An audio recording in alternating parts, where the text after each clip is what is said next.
All right. Hi, everybody. Kelly Tenney here, co-founder and co-host of the Women Who AI Summit. I'm here with Rachel Coburn, and we are excited today to have a fun conversation with Wendy Barr. I know that this is going to be a treat because Wendy, you love to make people laugh. You love to have fun. And so this is going to be a good session. Thank you so much for joining us, Wendy. Of course. I'm happy to be here. Yeah, well, we're excited. And I know we've got some great questions lined up for you, and you're going to give us some nuggets around how you've been using tools like ChatGPT. But before we dive in, I want to share with our summit participants a little bit about you. Wendy is a brand visionary with more than 20 years of experience in the branding industry. Wendy is passionate about helping businesses leverage the power of AI to establish a unique and authentic brand that aligns with their values and connects emotionally with their ideal client. She believes that in order to achieve consistent business success and goals, the business must be in alignment with their own unique brand strategy, and that business branding dictates and drives all business efforts from programs, products, services, and marketing to culture, people, and client interaction. Wendy has a master's degree in branding and design and more than 15 years teaching college level design. Wendy, I didn't know that you were also a college professor, just like I am. That is amazing. Yeah, not anymore, but I was, and I loved it. I love that. Well, and I know you've also worked with some of the world's leading brands, such as MTV Networks, Nickelodeon, RCA Records, Bad Boy Entertainment, Allure Magazine, Rockefeller Center, P. Diddy, and more. You're an accomplished stage speaker, enjoys presenting at businesses and industry-related events. And your priority is to catapult experts, entrepreneurs, and small businesses to success by building trust, relevancy, and credibility through human connection, which I know is so important, and just so much about your background and your experience, I think speaks to really what we all want to be able to achieve when using AI, right? The biggest fears around how to stay authentic, how to make sure that things are in alignment with our brand. So I know this is going to be full of valuable information because, so much of where you come from, I think speaks to a lot of the pain points or a lot of the questions that people have with AI. Truly. Yeah. Well, let's just go ahead and get into it. In your application, Kelly mentioned, you really talked about how AI has changed your trajectory for business. Can you kind of jump into that and kind of give us more on that? Absolutely. And yeah, full disclosure, when AI hit the scene, I think, or generative AI hit the scene like in March, I was like, oh, that's it. I'm done. That's it. My business is finished. They don't need me anymore. ChatGPT can tell them who they are as a brand. They do all the marketing for them. They don't need me anymore. And then I started really consuming a lot of the content that was created by ChatGPT and other generative AI tools. And I was like, oh my goodness, this is canned and bland and not in their brand voice. I know that person, and that is not their brand voice. And that's when I went, oh, got it. And I started playing around with ChatGPT and teaching ChatGPT to speak in my brand voice by sharing details about my brand. And that changed everything. Matter of fact, my company used to be called Barcode Branding, and we recently rebranded to Intelligent Brands, and will soon be the Intelligent Brand Institute. And so, and the point there is just to teach business owners and people that are using ChatGPT regularly how to teach ChatGPT who they are as a brand. And clearly, OpenAI and Jasper and all of those other tools saw the need as well, because they started integrating that into their systems. But the thing is that if you don't know who you are as a brand, it doesn't matter if it's integrated in the system and you enter that information, you still have to know who you are and already before you teach ChatGPT or Jasper or magi, whatever you're using, who you are as a brand. Mhm. Awesome.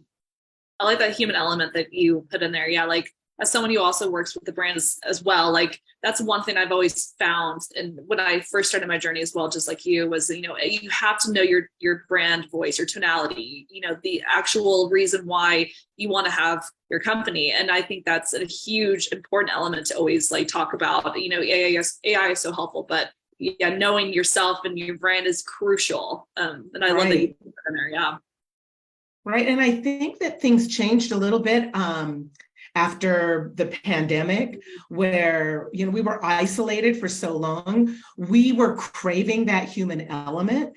And so when we got back out there and started interacting with the brands that we love and use and buy stuff from, we wanted to be able to pop the hood, look underneath, and see who they are as a brand, and make the decision if our value system aligned with theirs.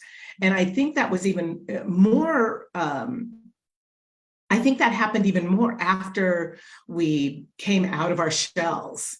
And so being able to verbalize that, and they call it, in my presentations, I call it verbal ID, or verbal identity, which is the new kid on the block, which is the same as brand voice, is being able to verbalize who you are as a brand in an effort to make that human connection. And I know within your work, you know, everything around, you know, what you're talking about and the brand really is so that, you know, our content is aligning with not only the values, right, but we're able to use the brand to emotionally connect with our ideal client. And I know you've been using tools like ChatGPT to really hone in on who that ideal client is. I'd love for you to share how you do that, and you know, what's your secret when using ChatGPT for that. Sure, absolutely. Well, it is a lot about asking the right questions. And I was listening to a podcast this morning. They were talking about how coming soon to a generative AI tool near you, there will be like prompt guides, and then also suggested replies. So prompt engineering, as we know it today, because it's like 4 months old, prompt engineering as we know it today is changing, right? So you have to know what the prompts are that ChatGPT will respond to. And eventually you will have prompt guides built into the tool. But even then, you have to be able to discern if ChatGPT is asking itself the right questions and how to modify those prompts. So yeah, I was just telling Kelly that I created a new little tool called Your Ideal Client AI Activator. And I was playing around with what those prompts look like inside of ChatGPT to get a profile of that ideal client avatar that we're all searching for. And because if you can do it once, then, for example, I was talking to a client today and she said, well, I have this avatar, but then I also serve this group of humans. And it's different language. And so having a process where you can really figure out what that looks like and then feed that into ChatGPT before generating any content is invaluable. So why don't I share my screen with you real quick, and then I can kind of show you a quick little how to do it, or at least how I do it. Okay, do I have the right screen? Yes, you can see ChatGPT, right? Yep. Okay, great. Show video panel. For whatever reason, I can't function unless I can see the other humans in the room. And then, so what I do is I start with some notes, and you've got to have it somewhere. And right now I have them like just in my notepad, right? Like what I'm looking for. And so, and you'll see them, I'm just going to move them aside, but you'll see them along the way. So if you see me looking over here, that's just me copying and pasting. So let's say I copy this little piece right here, right? And it says, hi, I'd like to take a deep dive into creating my ideal client avatar. We will use our current company and client info to create a persona that we'll later use when creating content, marketing materials, and future products. So we're telling ChatGPT what the application is, like why do we need this? And then please proceed as if we are experienced brand and marketing experts with an understanding of human behavior and brand archetyping. Which I know that ChatGPT doesn't quite understand brand archetyping, but soon mine will. Position in a way that displays an innate understanding of their desires and what causes them to make purchasing decisions, right? So then I'll send that.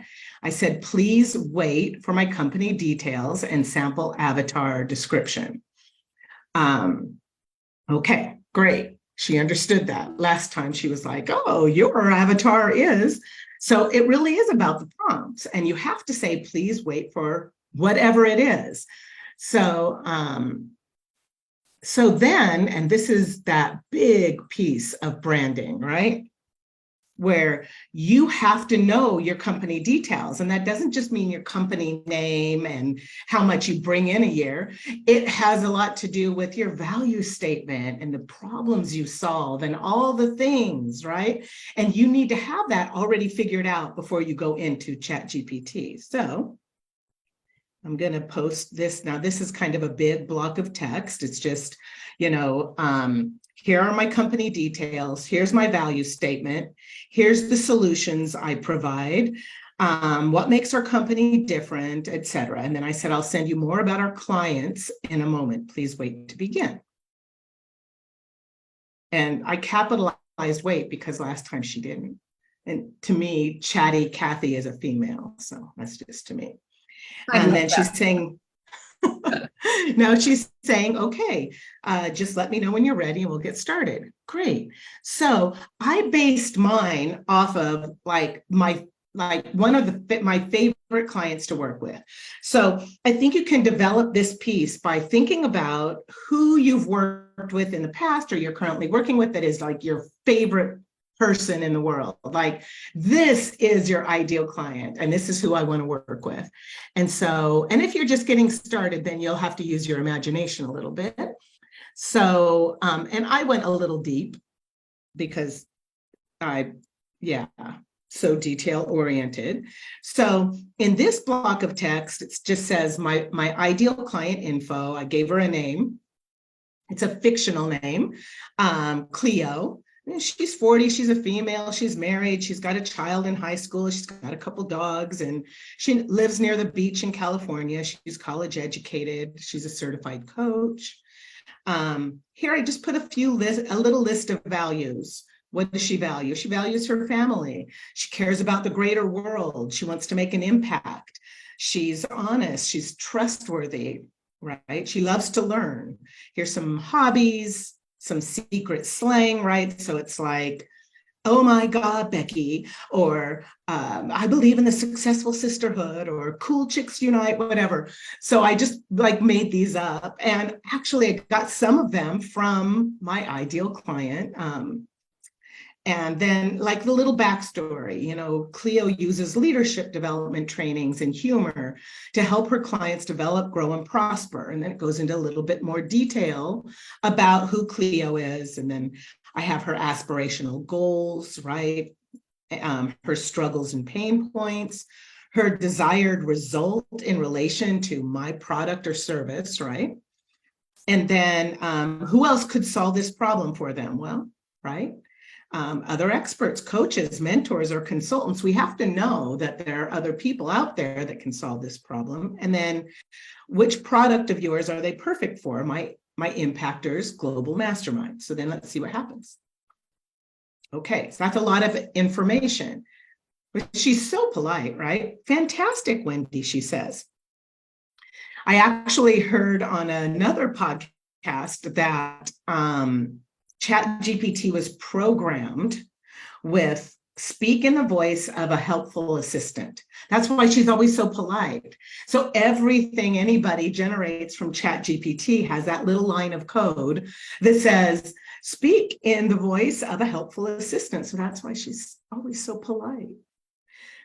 So look at this, what she's done. Fantastic, Wendy. She's given me my ideal client avatar is Cleo, right? So all she did was take the information I already gave her and put it into paragraphs. Now, here's the fun part. Then we say, okay, and I am going to tell her, honestly, I think this is the funnest part. So Wendy, this avatar captures the essence of Cleo and aligns beautifully with what Intelligent Brands offers. And, I'm your helpful assistant, and these are all the things you asked for. Right. Okay. So she basically reworded what I already gave her. But then once you have all that, you can put this, which is, I put wonderful. Please create 3 fictional ideal client avatars based on my company details and the information I've given you about my ideal clients. Now, one is a successful female coach and consultant. One is a male small business owner with a small team. One is a non-binary keynote speaker and author. And then, I want her to write it like this: name, personal attributes, professional attributes, aspirational goals, struggles, and pain points. So let's see if she can digest that. Certainly, Wendy.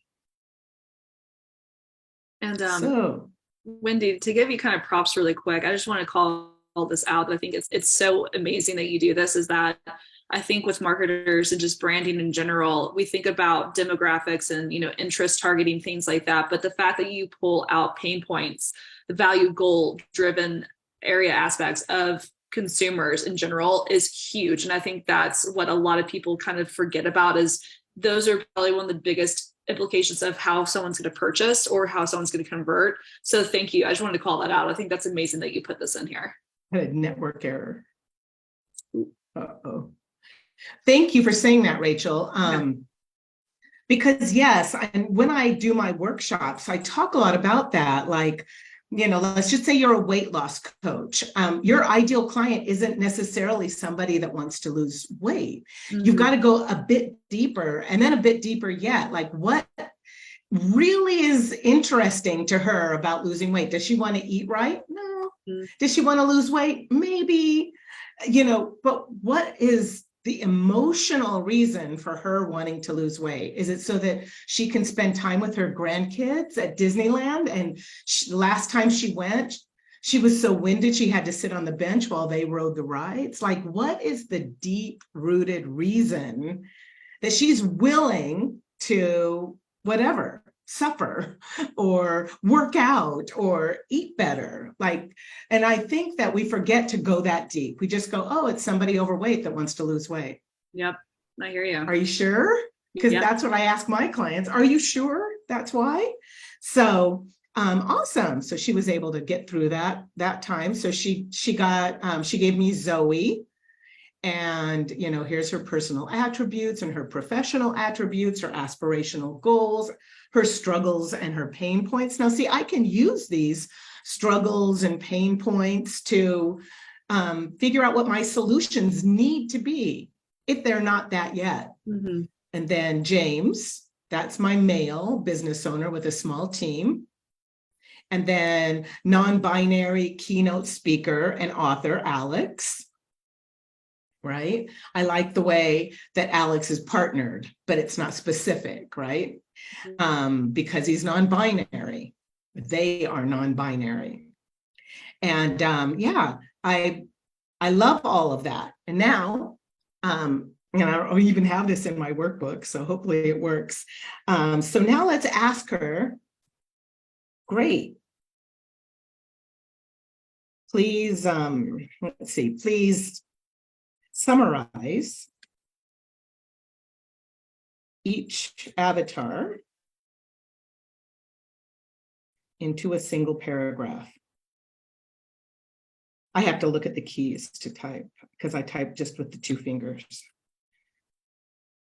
Let's see.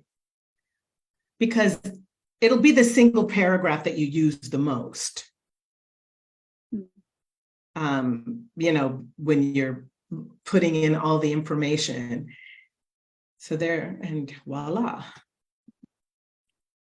So now she's summarized each. Now I have the whole profile, and I have a summary in a paragraph that I can use when I ask her, yeah, please create, you know, 3 emails and 5 social media posts for Zoe using this information, and then I can just pop it in there, and now I'm set. So it's important to document all of this and keep it in a separate document so that when you need it, you can pull your company details, you can pull your ideal client, you can pull your product details, etc. This is the workbook that we created, and it'll kind of walk them through, you know, what that looks like. And in here we've got some quick tips. We've got, you know, it's a guide to help you really figure out what your business details are, who your ideal client is, and then a prompt guide just to have some fun with it, exactly how to take it to the next level. So yeah, That's I hope that's helpful. It's so helpful. I think, wow, and yeah, that demonstration's amazing. Yeah, I mean, Kelly and I bet, yeah, like I want to look at this replay again and see everything you do. But, you know, I know we're wrapping up on time, but, you know, I really wanted to get your advice and your opinion here on one last question, if you don't mind. You know, with all of this amazing knowledge you have and all of this, no, actually the demo you just ran through, you have so much to share. You know, if someone's starting, you know, out with their journey through generative AI and really just a journey of even looking at branding, right? Or how they can really work through their branding of their company or somebody else's, what advice would you give to someone really who is starting that journey though, whether it be for content production or for marketing? Well, I would say that, you know, find your inner unicorn, you know, because you can just jump into ChatGPT and play. I mean, I did. I asked for recipes, and I really had a lot of fun, like playing around with what ChatGPT can do. But when I created actual content that I wanted to share on social media or send an email to my treasured list, I made sure it was in my brand voice. So my advice is do the work. Take some time to work out your company details. Take some time, and it's going to be frustrating and you're going to want to give up and you're going to be like, I don't know. I don't know if this is right. Just get it as far as you can, and you can keep changing it. You can keep adding to it and perfecting it, but you have to take the time to figure out what your company details are. Figure out the details of your primary program, product, or service, and then figure out what your ideal client actually looks like as a human, is really struggling with as a human, so that you can solve their problems, and that the content you're generating isn't canned and bland, but valuable. Yeah. I love that. That's great advice, because I think a lot of people don't do that, right? Like they just don't spend the time really getting in there and really thinking about it. It's amazing to me how many people just want to jump in. And when you're talking about spending the time, when we're thinking about how much time what you just showed us actually would take without AI, it's like, why wouldn't you spend the time? I mean, you just demoed that in like 5 or 6 minutes. And so I think that's important. I think people are really all about like, oh, let me just jump in, and they forget to kind of lay those foundations. So thank you. Because then, sure. I mean, then ChatGPT will write something, you'll be like, oh, that's good. But is it in your brand voice? Right. But does it speak to your ideal client? I'm not sure. Yeah. And I have to tell you ladies one last thing before we go. And that is that I came to the last Women Who AI Summit. I came to the last one, and I watched every single session, every one of them. And I said to my husband, this is brilliant. These women are absolutely spot on. They're brilliant. And I want to be on the next Women Who AI Summit. And here I am. You are. And I got to tell you, we had lots of applications, but I was like, well, I know Wendy's going to be in because Thank you so much. Yeah. Well, I didn't know I was going to be in because there are brilliant minds out there. And yes, I try to keep up, but I just wanted you to know that I'm watching you. I'm watching what you're doing. I'm impressed with both of you are very impressive. And thank you for including me in the Women Who AI Summit. Yeah. Well, thanks for being here, everyone. Thanks for joining in and watching. I know this is going to be one of the sessions that you put on replay so that they can go back and see that great demonstration. And as Wendy reminded us, take the time to set those foundations up for your own business. So Wendy, thanks for joining us and for sharing that. And everyone else, thanks for being here. And we'll see you in the next session of the Women Who AI Summit. Take care, everybody. Thanks. Peace out.